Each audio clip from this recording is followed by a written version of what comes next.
You're very welcome back to Off the Ball. John Giles is still with us. John, this week marked the 60th anniversary of the Munich air disaster. 23 deaths, 8 of the Busby babes passing away on that fateful day.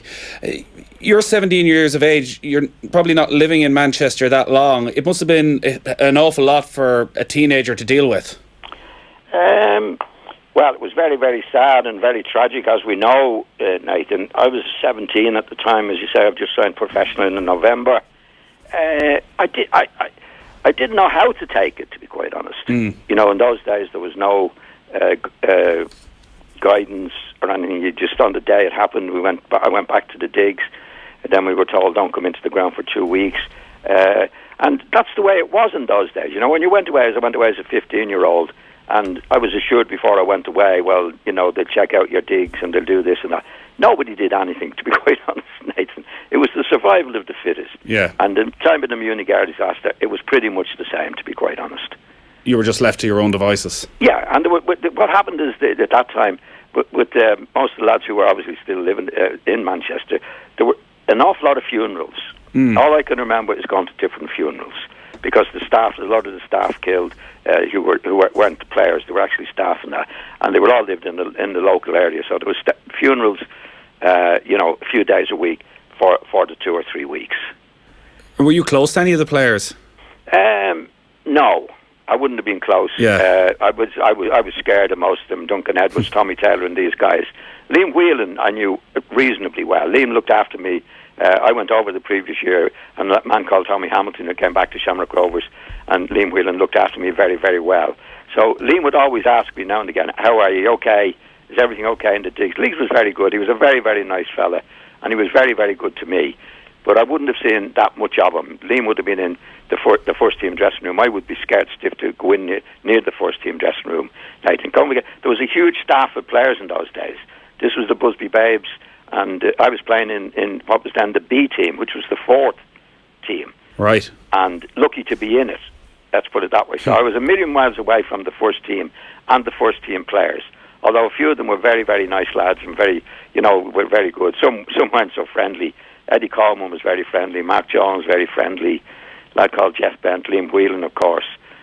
Duncan Edwards was a bit, well, wasn't all that friendly. Tommy Taylor, David Pegg wouldn't have been all that friendly. But I was only one of many kids around the place. They wouldn't even notice you were there, you know, that way. Yeah. Would you have trained beside the first team then? Oh, yeah.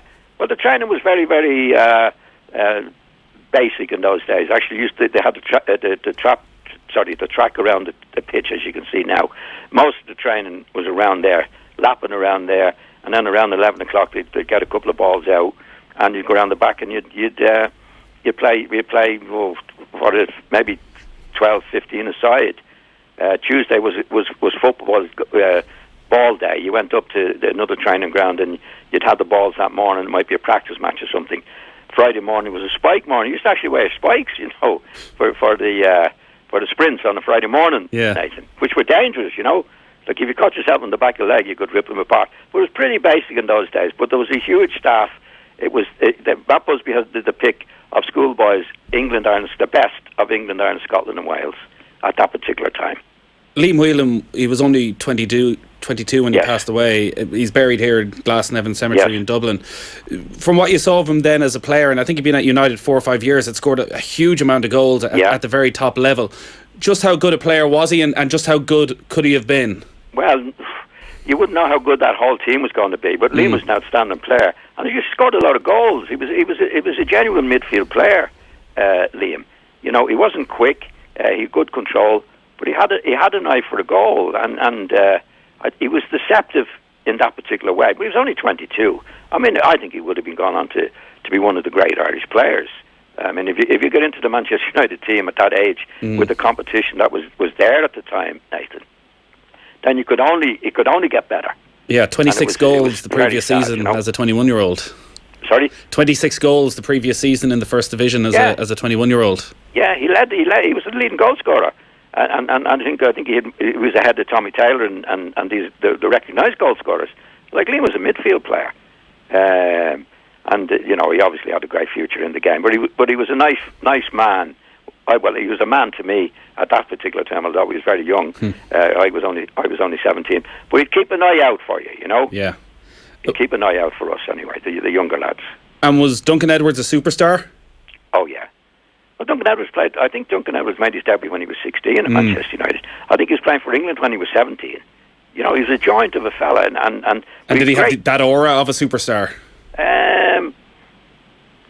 Well, I wouldn't have known at that particular time. You know, I think he was quite a humble. All these lads were humble lads because these lads. When I went to Manchester United first, there was only 2 players in the whole staff had cars. Nathan. One was Roger Byrne, who was a bit older, and the other lad was Freddie Goodwin, who used to play cricket in the summer, so he was earning a few bob more than that. But Duncan Edwards and old Tommy Taylor, they used to be all live and digs, or where they were married, near the ground, so they'd walk to the ground or get the bus to the ground. You know, it was a different time. So they were superstars, all right. Well, Duncan Edwards was a superstar, so were some of the others. But in those days, they were approachable, and I don't think they certainly didn't get carried away with themselves. Yeah, that's an incredibly difficult position for a 17-year-old to be thrust into when you're going to all these funerals of people you didn't really know, but you're there as a representative of Manchester United. Yeah. Well, I to be honest, I didn't feel any big deal at the time, Nathan. You know, you just did it, and that was just get on with it. You just get on with it, and that's the way it was. Was there ever a period when you were at United before you left in '63 that you thought, yeah, people are getting over this, people are starting to be able to move on? Well, you know, football is like that, Nathan. You know, the next match was the next match, and although there was a lot of sentiment and affection around it, you know, once the matches started again, then you were back in business again. You know, they got to the cup final that year. Anyway, I mean, Bobby Charlton carried him, and Bobby was only a young fella, very young himself. Coming back, he was only getting into the team actually in the Munich before the Munich air disaster, and there was a lot of responsibility thrust on Bobby's shoulders then and from then on, because he represented really in a big way the people who were killed in the Munich air disaster, and Bobby Charlton was fantastic. But once the first match started, I was at the first match after it was a cup tie against Sheffield Wednesday in the first match, and of course the huge crowd there as they were getting anyway, and huge emotion. But it was still a football match, Nathan. And as a footballer, you just had to get on with it from there, you know? Yeah. For Bobby Charlton, as you say, so much of the responsibility then fell on his shoulders, probably for the last 60 years, to speak on behalf of Manchester United. And you say at the time there was no real counselling, there was no real help provided for people. Like, the bravery he showed, the leadership he showed, it seems pretty remarkable. Yeah, well, Bobby is a very strong character, you know, and he was thrown into it as well. I don't think Bobby got any. I can't remember any lads getting any counselling. He was a footballer, and he was getting on with the football things that he did best, and he did them brilliantly. But Bobby, I mean, I noticed at the time Bobby got a bit of a shake. I don't remember Bobby having a shake before the Munich disaster.